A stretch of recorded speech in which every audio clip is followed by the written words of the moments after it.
कल प्रातः क्लास चल रहा था 12 नवंबर 1967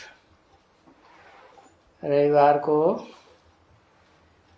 पहले पेज पर रिकॉर्ड चला था। तुम्हें पाके हमने जहां पा लिया है, जमी तो जमी आसमां पा लिया। अब जिनको अटूट निश्चय बैठ गया हो उन्होंने पा ही लिया होगा। बाकी के लिए तो क्या कहेंगे। ओम शांति। अरे भी बाप कहते हैं मीठे मीठे सिकेल दे बच्चे। 5000 वर्ष के बाद फिर से आए मिले हुए रूहानी बच्चों प्रति बाप बैठ करके समझाते हैं।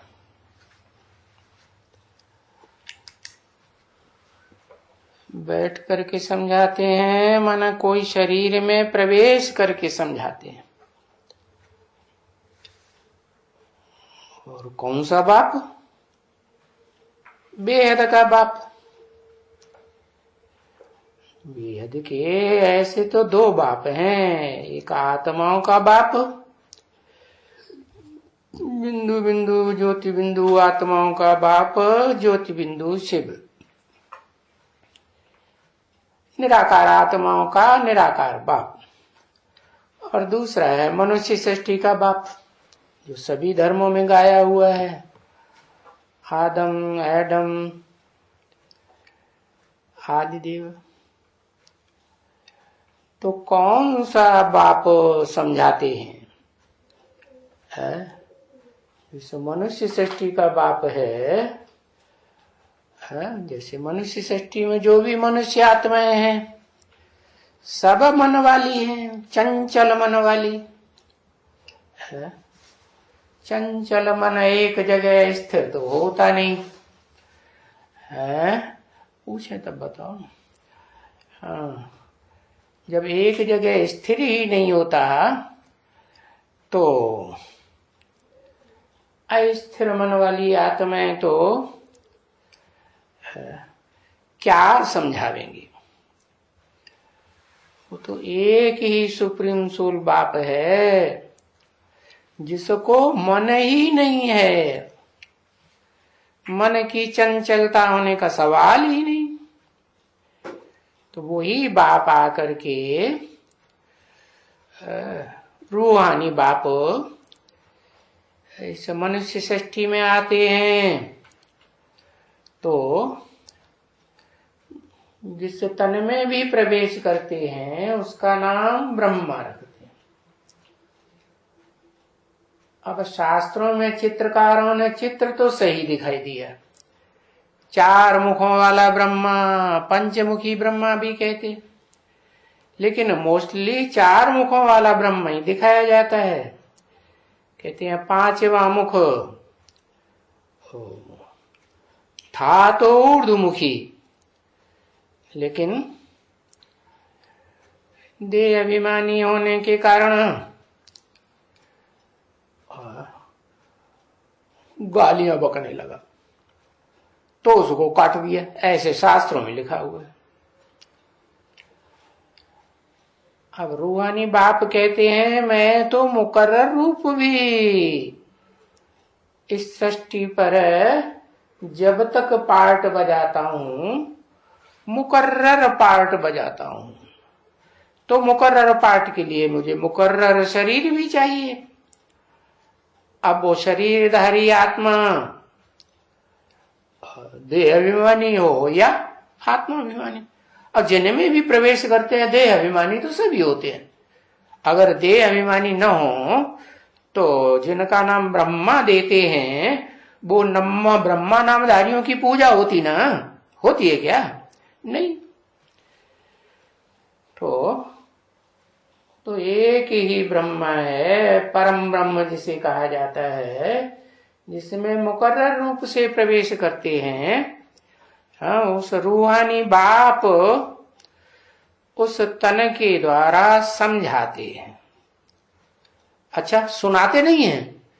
सुनाते भी हैं, पहले सुनाएंगे, बाद में ही तो समझाएंगे ना। तो रूहानी बाप ने बच्चों को समझाया कि आत्मा अभिमानी बनकर के बैठो। जब तक आत्मा अभिमानी नहीं बनेंगे, देह अभिमानी रहेंगे, तो मेरे को याद नहीं कर पाएंगे। क्योंकि मैं तो सदा आत्माभिमानी रूहानी स्टेज में रहता हूं, मुझे तो देह है ही नहीं। और तुम बच्चों को तो जन्म जन्मांतर देह धारण की हुई है, तो प्रैक्टिस पड़ी हुई है। तो अभी वो प्रैक्टिस भूलनी है देह अभिमान की। इसलिए कहते हैं देही अभिमानी बनो, आत्माभिमानी बनो। क्योंकि बच्चों को समझाया गया है कि आत्मा विनाशी है, और ये शरीर जिन 5 तत्वों से बनता है, जड़ तत्वों से, वो तो रूप बदलते रहते हैं, विनाशी हैं। और आत्मा तो सदा ही ज्योति बिंदु स्वरूप है। इस सृष्टि पर पार्ट भी बजाती है तो भी चैतन्य है, जड़त्वमयी तो नहीं है। परंतु संग के रंग से जड़त्वमयी बन जाती है। कैसी आत्माओं के संग के रंग से? ऐसी आत्माओं के संग के रंग से जड़त्वमयी बन जाती है जो उस चैतन्य सदा शिव, जो सदैव ही चैतन्य स्टेज में रहने वाला है, उसको पहचान नहीं पाती। तो न पहचान पाने के कारण देहभान में रहती है, और देहभान में रहने से वो फिर वो देह की दुनिया का ही सुख भोगती है, जिसे कहते हैं नरक की दुनिया। और स्वर्ग में तो देवताएं आत्मिक स्थिति में रहते हैं, क्योंकि उन देव आत्माओं ने ही, जो आत्मिक स्थिति में रहने वाली आत्माएं हैं, उन्होंने जब बाप आया था कलपुर में, तो अपन को आत्मा समझा भी, और आत्मा के बाप को बाप समझ करके याद भी किया। भले निराकार जो आत्मा है देखने में नहीं आती, वो याद कैसे आएगी? तो ये समझा कि वो निराकार साकार शरीर में आकर के मुकर्रर रूप से पाठ बजाता है। बाकी जो शरीरधारी ब्रह्मा हैं, 4 मुख वाले हैं, उनकी गायन क्यों नहीं होता? इसलिए नहीं होता कि वो निराकार बाप को उस मुकर्रर शरीरधारी में पहचान नहीं पाते जल्दी। और जो पहचानते भी हैं और पहचान करके सहयोगी भी बनते हैं, तो वो तो ज्ञान सूर्य बाप के बच्चे सूर्यवंशी ही बन जाते। तो उनका शरीर और उनकी आत्मा दोनों विनाशी रहेंगी या अविनाशी हो जाएंगी? अविनाशी हो जाती। इसलिए जो अविनाशी वस्तु है माने अविनाशी आत्माएं जो इस सृष्टि रूपी रंगमंच पर आत्मा से और शरीर से भी लगातार पार्ट बजाती हैं, शरीर से और आत्मा से, तो वो अपन को समझो क्या कि हम अविनाशी आत्मा हैं, अविनाशी पार्टधारी सृष्टि रूपी रंगमंच पर। और शरीर तो विनाशी है, जो जन्म जन्मांतर विनाश होता आया है। उसे छोड़ते आए हो, लेते आए हो। अभी क्या करना है? अभी वो आत्मा को बैठ करके बाप समझाते हैं। कौन सी आत्मा को? है वो आत्मा को। कौन सी आत्मा को? वो आत्मा को समझाते हैं जो आत्मा इस सृष्टि रूपी रंगमंच पर कभी भी शरीर को छोड़ती नहीं है, शरीर को भी नहीं छोड़ती और आत्मा को भूलती तो है, परंतु बाप के याद दिलाने पर याद में भी रहती है। परंतु प्रैक्टिस तो करनी पड़े ना। जन्म जन्मांतर की प्रैक्टिस है देह को याद करने की। तो वो प्रैक्टिस एकदम तो नहीं हो जाती। तो ये बच्चे जानते हैं कि ये बेहद का बाबा है। बाबा कैसे? मनुष्य सृष्टि में मुकर्रर रथ में प्रवेश करता है तो बेहद का बाबा है। माने और जो बाबाएं के रूप में पार्ट बजाने वाले ग्रैंड फादर्स के रूप में पार्ट बजाते हैं वो इस सृष्टि रूपी रंगमंच पर सदा काल पार्ट नहीं बजाते है। और एक ही आत्मा है जो सदा काल पार्ट बजाती है। तो बताया वो ऊंचे ते ऊंचा भगवंत कहा जाता है। ऊंचे ते ऊंचा बाबा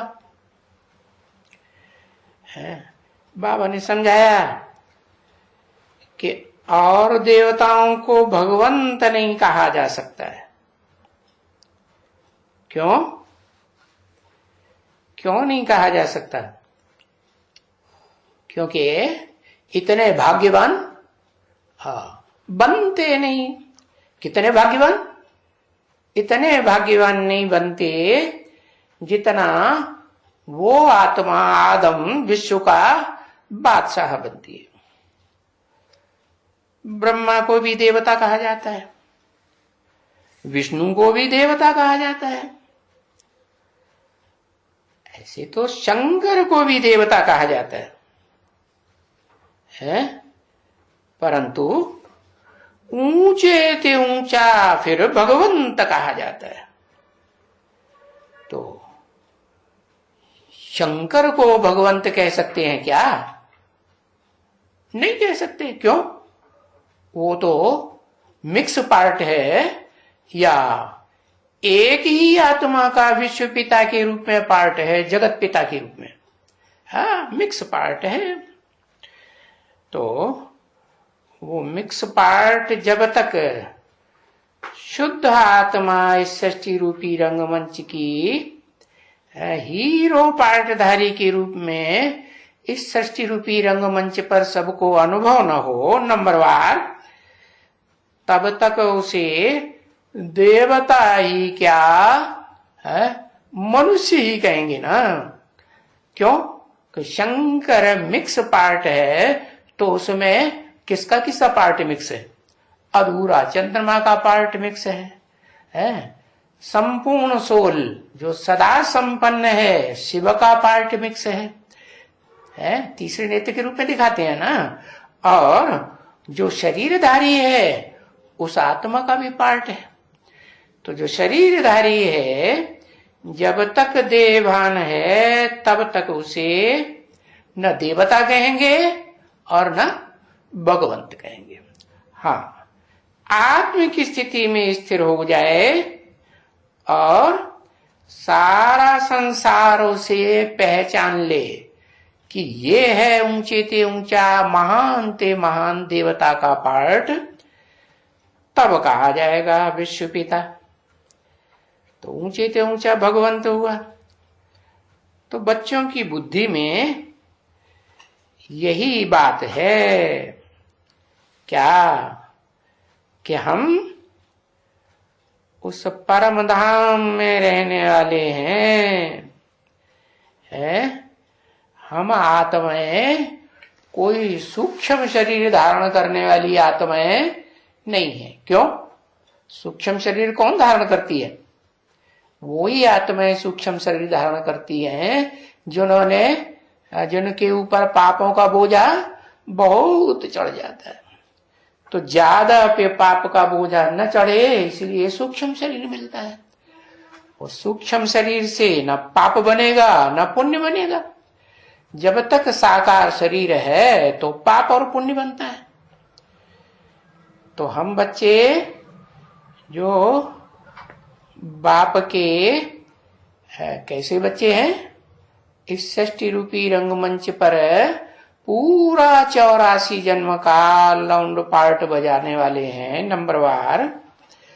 वो उस परम धाम के रहने वाले हैं, सूक्ष्म वतन के नहीं है। स्थूल वतन के रहने वाले तब तक हैं जब तक देह को नहीं भूला है। और देह को भूल जाएंगे तो कहां के वासी? परम धाम वासी, परम ब्रह्मलोक के वासी। तो हम आत्मा ही हैं परम धाम के रहने वाले। है परम धाम के रहने वाले माने आत्मिक स्टेज में रहने वाले। इस सृष्टि पर भी आते हैं तो लंबे से लंबे टाइम तक हमें ही आत्मिक स्टेज में रहेंगे या दूसरी आत्माएं आत्मिक स्टेज में रहेंगी? हमको ही रहना है। हाँ, ये नंबरवार तो जरूर है। कोई की जल्दी आत्मिक स्टेज खत्म हो जाएगी, हाँ, और वो द्वापर के आदि से ही क्या दूसरे धर्मों में भी जो विधर्मियों में पहला धर्म पिता है इब्राहिम, उसकी बीज रूप होंगी। तो वो तो द्वापर के आदि से ही आत्मिक स्थिति को भूलेंगी ना। हाँ, भूल जाती। तो नंबरवार है। हाँ, बाकी ये है कि सभी परमधाम से ही यहां आते हैं। और बाप समझाते हैं कि जब तुम पहले पहले आए तो जरूर नई दुनिया में आए थे। क्या ये जो पुरानी दुनिया होती है 8 कला से कम कला वाली, 16 कला संपूर्ण दुनिया जो होती है देवताओं की होती है, पक्के देवताओं की। फिर जन्म भाई जन्म सुख भोगते भोगते, देवताएं तो भोगी भी होते हैं ना, तो सुख भोगते भोगते उनकी जो कलाएं हैं, आत्मा की जो शक्ति है, जिसे कहेंगे जैसे चंद्रमा में रोशनी होती है, घटती है, बढ़ती है, तो ये आत्मा की रोशनी क्षीण होने लगती है। तो वो आत्मा 8 कला से नीचे रह जाती है, तो नई दुनिया से नीचे दुनिया, पुरानी दुनिया में आ जाते हैं।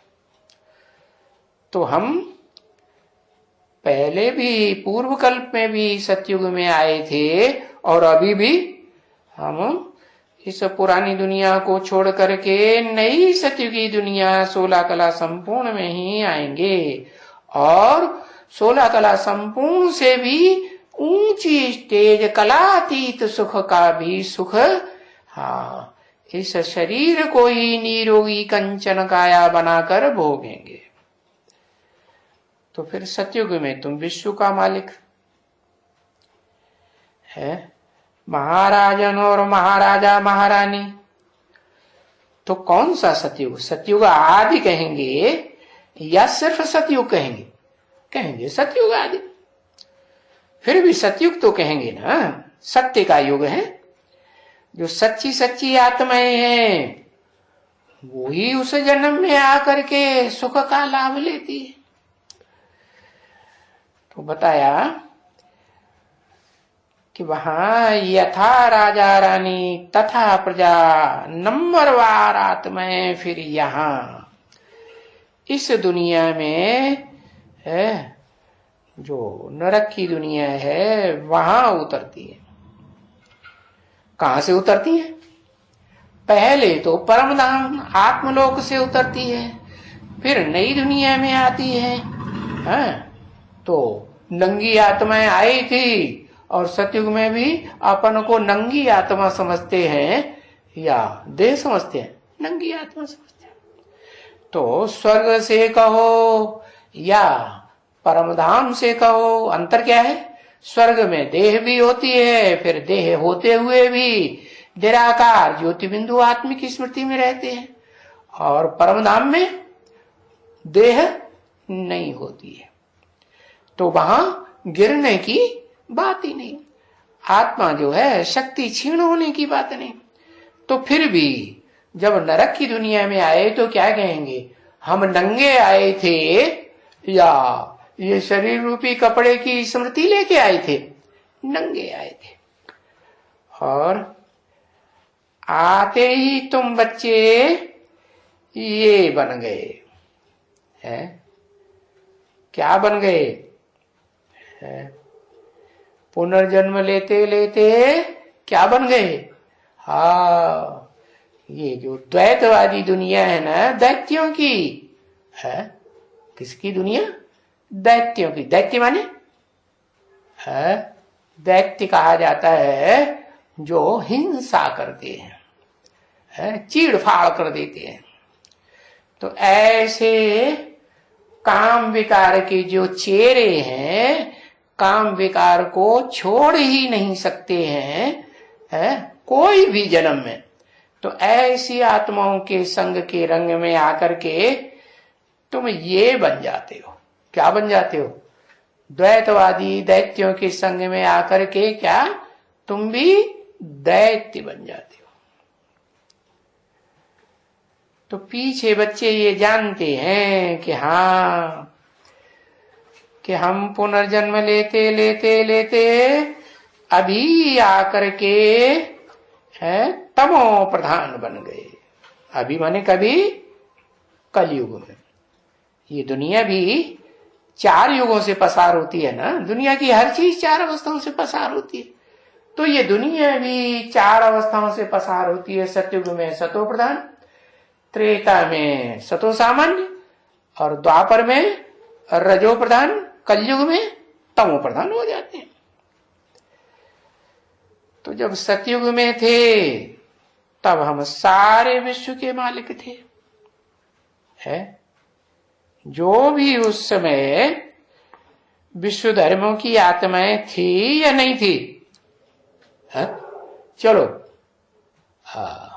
वो आत्माएं विश्व धर्मों की 500-700 करोड़ आत्माएं नहीं थी, परंतु फिर भी जो सतयुग में आत्माएं नंबरवार पीढ़ियों में जन्म लेती हैं, वो कम कलाओं में आती है ना, तो कम कलाओं की आत्माएं जो हैं वो जब बाप आते हैं षष्टि रूपी रंगमंच पर, ब्रह्मा के बच्चे ब्राह्मण बनाते हैं, तो वो ब्राह्मण नंबरवार बन जाते हैं। 9 कुरियों के ब्राह्मण बनते हैं, और 9 इस धर्म की 9 धर्मों की दुनिया में आत्माएं भी पार्ट बजाती हैं, जो साकार रूप में भगवान को मानती भी हैं, और जो लास्ट है, जो वैल्यूलेस कहा, वो नबी मानते हैं साकार भगवान, लेकिन निराकार को तो मानते हैं। हाँ, तो ऐसी आत्माएं, हम ऐसी आत्माएं हैं जो विश्व धर्मों में कन्वर्ट होने वाली आत्माओं के बीच रहती आई है। सतयुग में भी रहती आई कि नहीं? हाँ, रहती आई। तो बताया, हाँ, सतयुग में वहां पार्टीशन नहीं था। क्या? जैसे इस दुनिया में, द्वैतवादी दुनिया में 2-2 धर्म होते हैं, पार्टीशन हो जाते हैं। 2-2 महाद्वीप होते हैं, 3-3, 4-4 महाद्वीपों की संख्या बढ़ती जाती है, और भाषाएं बढ़ती जाती हैं, कुल बढ़ते जाते हैं, मतमतांतर बढ़ते जाते हैं, द्वैतवाद बढ़ता है, तो पार्टीशन होते जाते हैं। देखो, अभी तो आकाश में भी पार्टीशन, सागर में भी पार्टीशन। तो हमारे आकाश में आएंगे तो हम बम से उड़ाई देंगे, हमारे समंदर में आएंगे तो हम पनडुब्बी से आक्रमण कर देंगे। अरे तो देखो, तुम जिस नई दुनिया में आते हो, सतयुग की नई दुनिया में, वहां कोई पार्टीशन नहीं होता। भले विश्व धर्मों में कन्वर्ट होने वाली आत्माएं भी होती हैं, कमकुरी की ब्राह्मण बनने वाली आत्माएं, सो देव आत्माएं तो बनती हैं, परंतु वहां पार्टीशन सतयुग और त्रेता में नहीं होता। न पृथ्वी में पार्टीशन, माने छोटा रूप होता है ना, भारत ही होता है, परंतु कहेंगे तो ना क्या पृथ्वी कहेंगे या नहीं कहेंगे, आकाश कहेंगे, नहीं पृथ्वी ही कहेंगे। तो वहां सागर में भी पार्टीशन नहीं, पृथ्वी में भी पार्टीशन नहीं, सागर में भी पार्टीशन नहीं। अभी इस दुनिया में देखो सब में पार्टीशन है ना, ये सागर हमारा, ये सागर फलाने का, हाँ ये हद हमारी, ये हद फलाने धर्म वालों की, इतनी हदें पड़ गई है। जो भारत में भी देखो सबसे जास्ती स्टेट्स छोटे से भारत में बने हुए, हदें पड़ गई।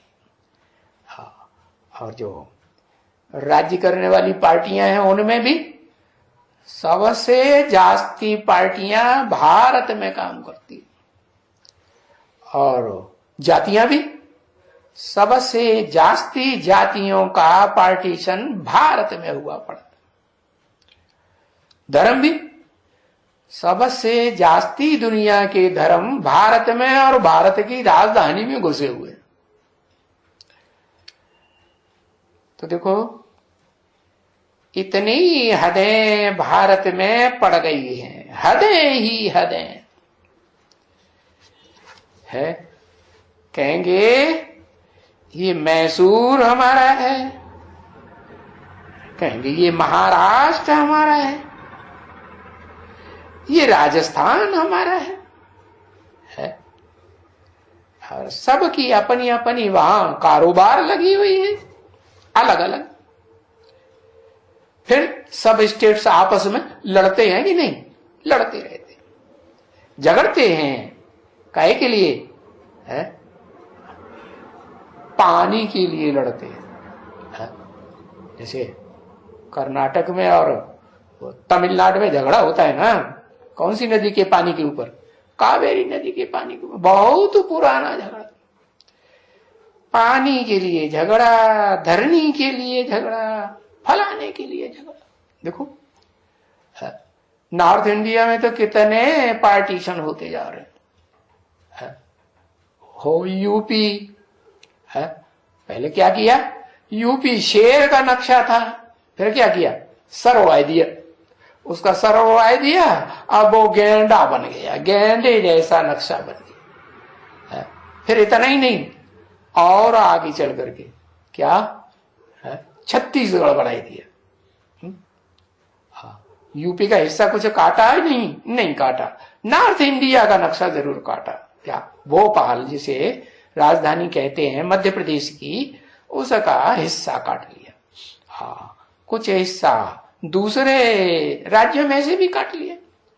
तो पार्टीशन बनाई दी कि हम इसके ऊपर राज्य करेंगे, ये लोग हमको वोट देते हैं तो हम ही राज्य करेंगे। तो देखो धरनी के लिए, पानी के लिए, फलाने के लिए कितना झगड़ते। अब इनको क्या हो गया है? क्या हो गया है? अरे वही द्वैतवादी दैत्यों के चक्कर में आ गए, ये हो गया है। जो देवताएं थे वो अद्वैतवादी थे। अद्वैतवादी माने दूसरे को नहीं मानते थे, एक ही धर्म था है, और सारे देश में एक ही राज्य और एक ही मुख्य राजा। हाँ, उसी के अंडर में सब चलते थे। अगर होते भी थे दूसरे दूसरे राजाएं तो उनको महाराजा के कंट्रोल में चलना ही पड़े। तो अब क्या हो गया है, समझा ना? जिसके तुम सारे विश्व के मालिक थे, जिस भारत के है, वो विश्व अभी टुकड़ा टुकड़ा हुआ पड़ा है। है। देखो भारत में कौन कौन राज्य करते है? कौन कौन राज्य करते हैं? जितने स्टेट्स उतनी राजधानियां, और जितनी राजधानियां उतने राज्यपाल। उस राज्य की पालना करने वाले जो राजा बने बैठे हैं वो उतने उतने ढेर के ढेर हो गए। कितनी ही राजधानियां बनाई दी है। पहले जब तुम विचार करेंगे सतयुग में, तो वहां तो एक ही राजधानी थी। क्या सतयुग में भी एक ही राजधानी, और त्रेता में भी एक ही राजधानी। राजधानी माने राजा की धारणा शक्ति एक ही थी। माने प्रवृत्ति मार्ग पक्का था या कच्चा था, आज एक कल दूसरी परसों तीसरी, ऐसे अपनी धारणा शक्ति को जो राजाएं थे महाराजाएं थे वो चेंज करने वाले तो नहीं थे, है? पक्की प्रवृत्ति थी। जो पक्की प्रवृत्ति ऊंचे ते ऊंचा भगवान, ऊंचे ते ऊंचा भगवंत आकर के स्थापन करते। एक ही राज्य था, है? एक ही राजा का राज्य लागू होता था, कानून लागू होता था। अभी क्या है? अभी जो बैठा गद्दी पर वो अपना नया कानून डाल देता है, पुराने कानून को तोड़वाई देता है। तो रोज कानून बदलते रहते हैं, और कानूनों की संख्या रोज बढ़ती रहती है। इतने कानून बन जाते हैं कि साधारण प्रजा तो जिसकी संख्या सबसे जास्ती होती है वो तो उन कानूनों को समझ ही नहीं सकती।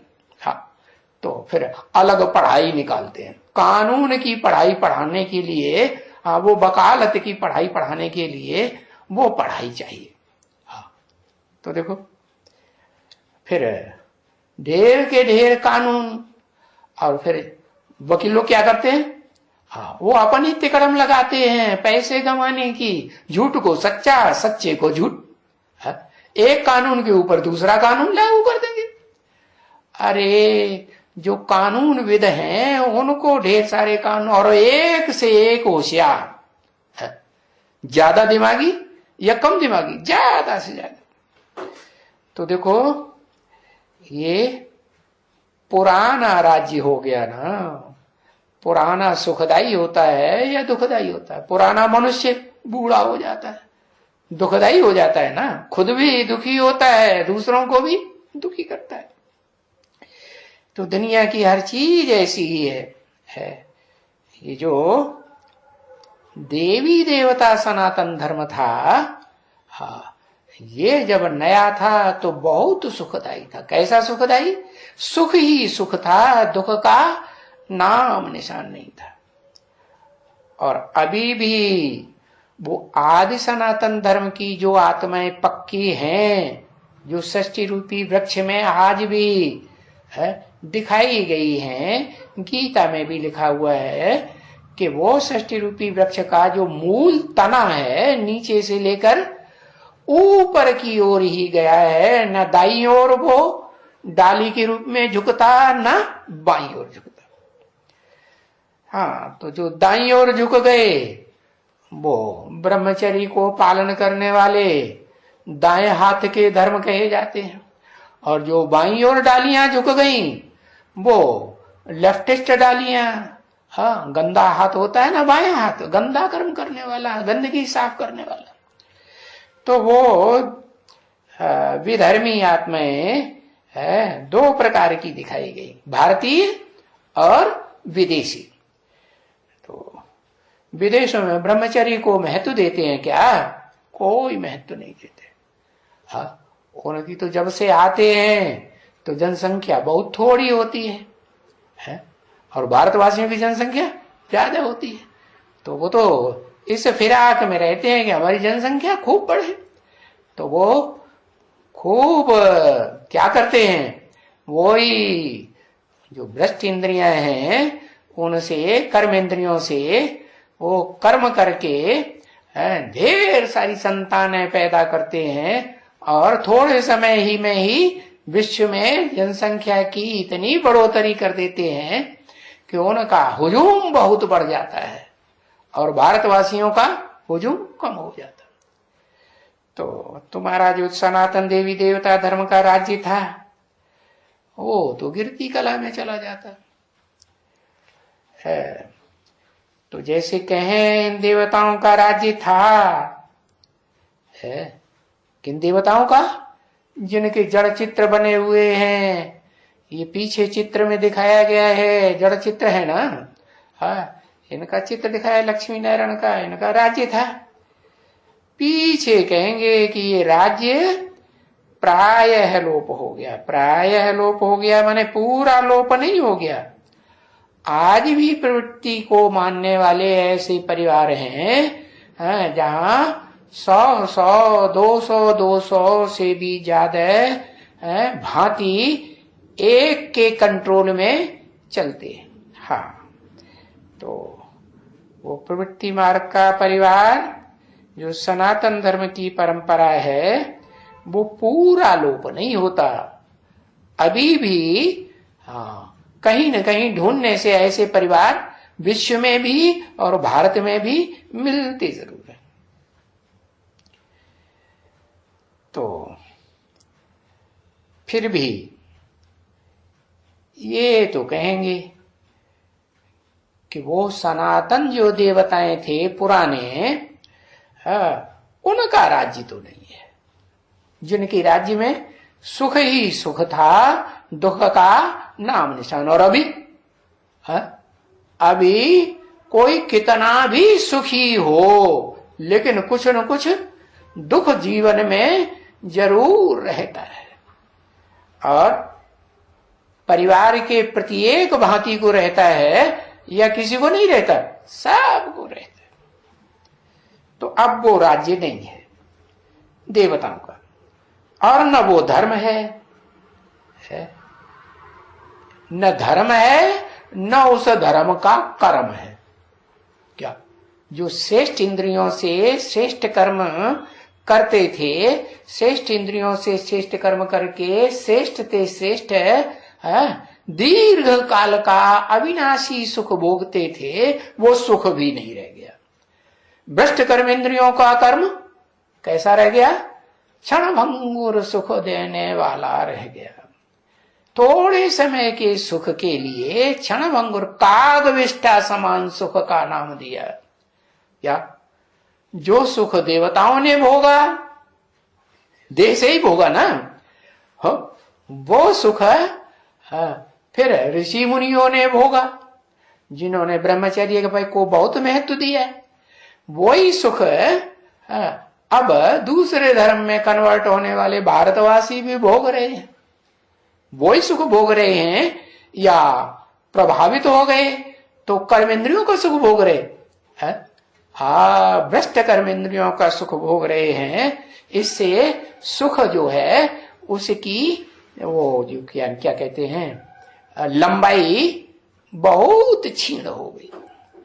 इतनी क्षीण हो गई कि 24 घंटे का ज्यादा से ज्यादा समय भाग दौड़ मेहनत में लगाए देते हैं और थोड़ा समय के लिए क्षण भंगुर सुख भोगने के लिए उसमें भी संतुष्टि नहीं मिलती। तो बताया क्या कहेंगे इनको?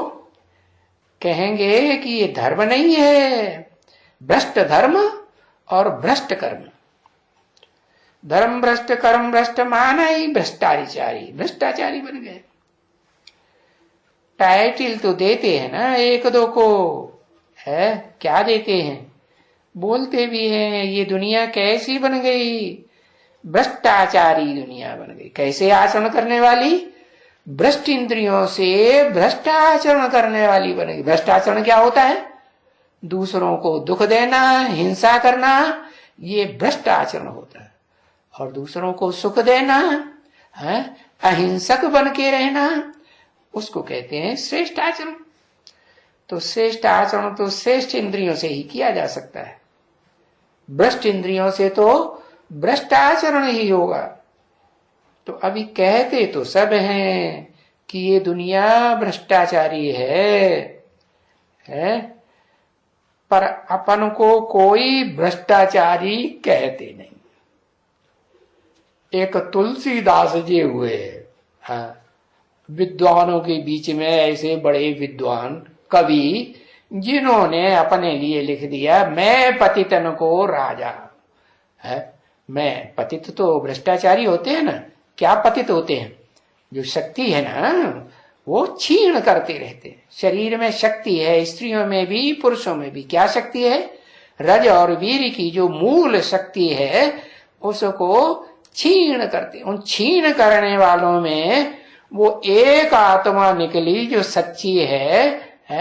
आज से 400-500 वर्ष पहले ही उन्होंने अपने धर्म ग्रंथ में लिख के रख दिया कि मैं हूं पतितों का राजा, भ्रष्टाचारियों का बड़ा भ्रष्टाचारी। भ्रष्ट इंद्रियों से सबसे जास्ती आदत पड़ी हुई है सुख भोगने की। लेकिन कहता तो है भ्रष्ट इंद्रियों से ही सुख भोगता है, लेकिन धर्मानुकूल सुख भोगने वाली आत्मा थी या धर्म के प्रतिकूल सुख भोगने वाली आत्मा थी? सत्य सनातन धर्म क्या कहता है? एक के साथ सुख भोगना है या अनेकों के साथ सुख? एक के साथ सुख भोगा। तो फिर भी भ्रष्टाचारी कहेंगे या श्रेष्ठ इंद्रियों का आचरण करने वाले भ्रष्टाचारी? तो बताया भ्रष्टाचारी तो सब है, सारी दुनिया, पर अपन को कोई समझता थोड़े ही है।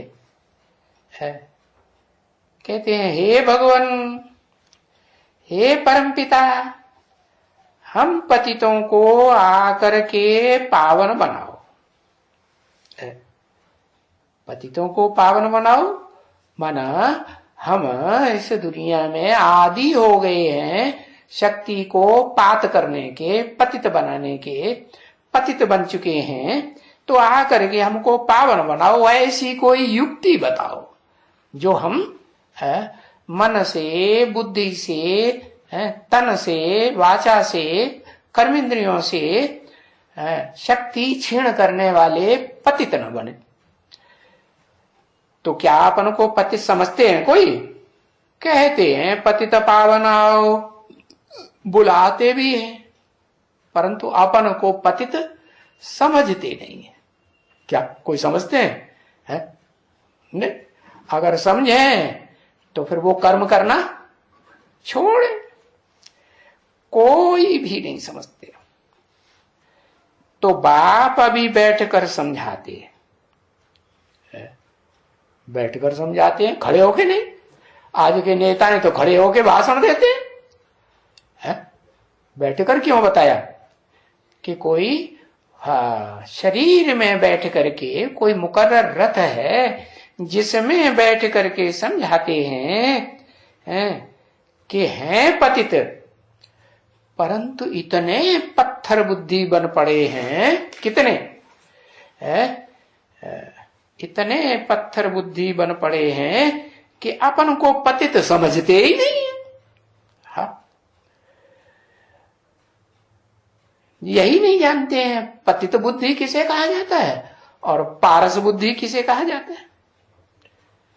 समझे बैठे हैं कि कोई पारस पत्थर होता है। शास्त्रों में लिखा हुआ है कि उसको लोहे से टच कर दो तो लोहा भी सोना बन जाता है। समझा कि जैसे चुंबक पत्थर होता है ना, चुंबक पत्थर को लोहे से टच करो तो वो लोहा छोटे वजन का होगा तो उसमें चुंबक की ताकत चली जाएगी। तो ऐसे समझते हैं है कि कोई पारस पत्थर। अब कोई पारस पत्थर कोई किसी ने देखा है ऐसा हो है कि लोहे का सोना? तो सारी दुनिया का जितना भी लोहा वो सारा क्या बना देंगे? सब सोना बना देंगे। फिर तो सोने की कमी नहीं रहेगी। इतनी कॉस्ट रहेगी सोने की? नहीं रहेगी। तो ये बुद्धि की बात है। चैतन्य आत्मा की बात है। चैतन्य आत्मा माने मन बुद्धि रूपी आत्मा है, ये पत्थर बुद्धि बन जाती है। अपन को पतित कोई समझते ही नहीं है पतित, लेकिन फिर भी पतित स्वीकार करने के लिए तैयार होते ही नहीं। तो झूठे हुए या सच्चे हुए? झूठे हुए। इतनी बड़ी दुनिया में एक ही आत्मा ऐसी अंतिम जन्म में निकलती है सच्ची, जो बाप की वाणी को सच्चा सच्चा समझाती है, सच्चा सच्चा सुनती है, सुनाती है, कुछ भी मिक्स नहीं करती है। बाकी सब आत्माएं कुछ न कुछ मिक्स करके सुनाती है, तो मिक्स हुई चीज जो है वो नुकसान करेगी या फायदा करेगी? एक घड़े का दूध है, उसमें एक बूंद सर्प का डाल दो, सारा का सारा विष बन जाएगा ना। तो ऐसे ही है। तुम बच्चे जानते हैं कि सतयुग में है स्वयं ही पारसनाथ और पारसनाथ में, अथवा लक्ष्मी और नारायण चैतन्य में राज्य करते थे है, और अभी तो उनके जड़ चित्र लगे पड़े है। वो चैतन्य तो है ही नहीं, कहीं दिखाई नहीं पड़ते। जहां देखो तहां है वही जड़ मूर्तियां रखी हुई है। क्योंकि बाप ने समझाया है कि सतयुग में पूज्य विश्व के मालिक थे। कैसे मालिक थे? विश्व के मालिक माना विश्व में 500-700 करोड़ मनुष्य आत्माएं सब कैसी बन गई थी है सब आत्माएं आत्मिक रूप में स्थिर बनी थी या नहीं बनी थी? बनी थी। तो जब आत्मिक स्थिति में सारी मनुष्य आत्माएं आत्मिक स्थिति में बनेंगी, तो निसंकल्प ज्योति बिंदु बनी। माना बिंदु माने फुल स्टॉप संकल्पों का, कोई संकल्पों का घुमाड़ा नहीं। कैसे? जो एक बाप, विश्व का बाप, वही संकल्प सबके अंदर चले। क्या? मैं आत्मा ज्योति बिंदु, दूसरा कोई संकल्प नहीं। तो विश्व के मालिक थे, पूज्य थे। सारी दुनिया ने मान लिया ना, जान लिया ना, झुकी ना। हाँ, अभी उनका क्या हाल है विश्व के मालिक का? अभी सबकी पुजारी, सबकी चिरौरी करते रहते हैं, गुलाम बन गए हैं। कैसे गुलाम है? कैसे गुलाम? अरे गुलाम जिन्हें कहा जाता है, उनका रोटी कपड़ा और मकान दूसरों के ऊपर आधारित होता है, या स्वाभिमानी होकर के, स्वाधीन होकर के रहते हैं? कैसे रहते हैं? आधीन होकर रहते हैं। तो बताया, पराधीन सपने सुख नाई। सपने में भी उनकी जो मन बुद्धि रूपी आत्मा है, वो सुख के संकल्प आएंगे या दुख के ही संकल्प आएंगे? कैसे आएंगे? दुख के ही संकल्प आते हैं। थोड़ा बहुत सुख के आ जाएं कभी कभी, वो अलग बात, लेकिन जास्ती दुख के ही संकल्प आते हैं। तो गुलाम हुए ना। गाते भी हैं, मैं गुलाम तेरा। किसका गुलाम? तेरा माने किसका? माया का गुलाम। माया माने काम, क्रोध, लोभ, मोह, अहंकार का क्या? समुच्चय।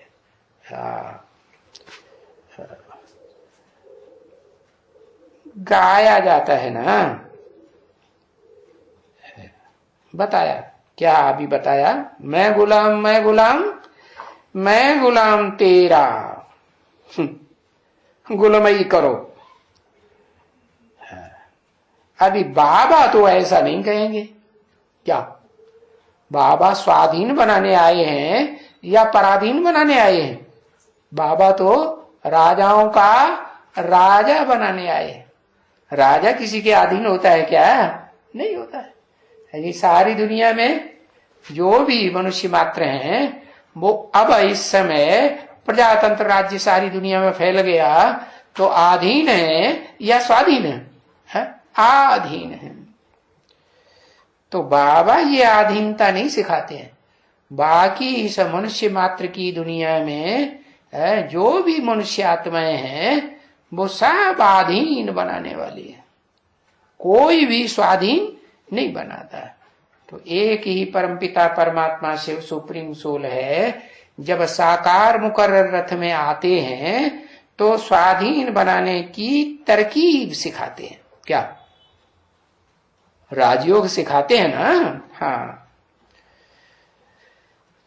तो बाबा नहीं कहेंगे क्या कि तुम गुलाम बनो किसी के। क्या कहते हैं? क्या करो? पहले अपन को आत्मा समझो। आत्मा समझेंगे तो देह के कंट्रोलर राजा बनेंगे या देह के अपनी देह के ही गुलाम बन जाएंगे? राजा बनेंगे। तो बाप स्वयं आकर के कहते हैं